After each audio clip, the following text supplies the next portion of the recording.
À l'heure où tout va vite, où une information chasse l'autre, il est toujours intéressant de se replonger dans les archives du temps jadis. Bonjour, je suis Denis Dupont et je m'égare souvent dans les anciennes éditions de l'Indépendant. Les surprises ne manquent pas. Suivez-moi, je vais vous parler d'un temps. 1968. Au service de la langue catalane, la revue Terra Nostra poursuit sa route au CES de Prades et lance un appel en faveur de toutes les publications et souhaite les voir unir leurs efforts.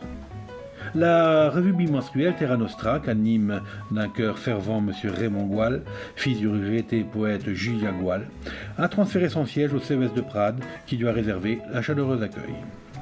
Pendant 2 ans, elle avait paru au CEG d'Ille, où elle publia 14 numéros, dont 2 spéciaux. Elle a de nombreux projets en vue, d'abord dans sa forme habituelle pour continuer à atteindre le public des jeunes élèves, mais certains travaux faisant l'objet d'une étude plus approfondie seront insérés dans Conflans, grâce à l'obligeance de M. Lapassé, directeur de cette revue, et du CES de Prades.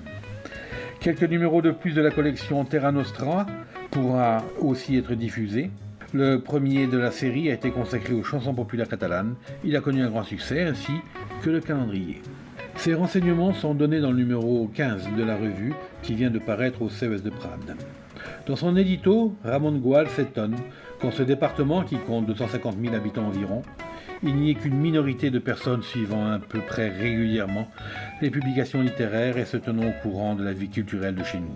Nous voudrions ici, écrit-il, faire le point des efforts qui sont actuellement entrepris et réalisés dans le domaine des publications et revues. Nous pouvons d'abord constater et regretter 2 faits. Le premier, c'est la dispersion des bonnes volontés.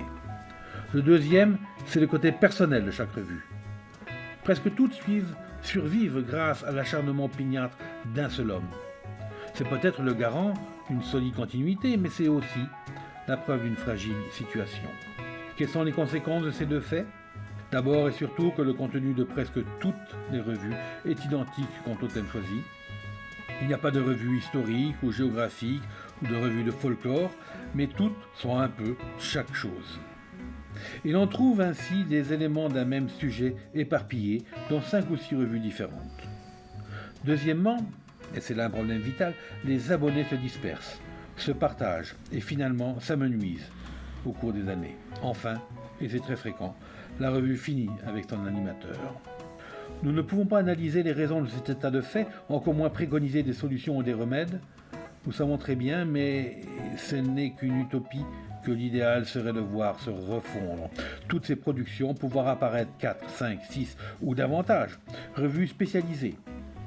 Histoire, géographie, folklore, art et spectacle, faune, flore, et confiées à tous les spécialistes de notre département, enfin regroupés dans une même équipe de travail. Nous aimerions voir aussi disparaître toutes ces discussions inutiles. Discussions alimentées par des animateurs qui n'animent rien d'autre que leur propre personne devant des objectifs de photographes et qui, incapables qu'ils sont de réaliser quoi que ce soit, se chargent d'apporter le trouble partout et de faire perdre leur temps à ceux qui ont envie d'aller de l'avant.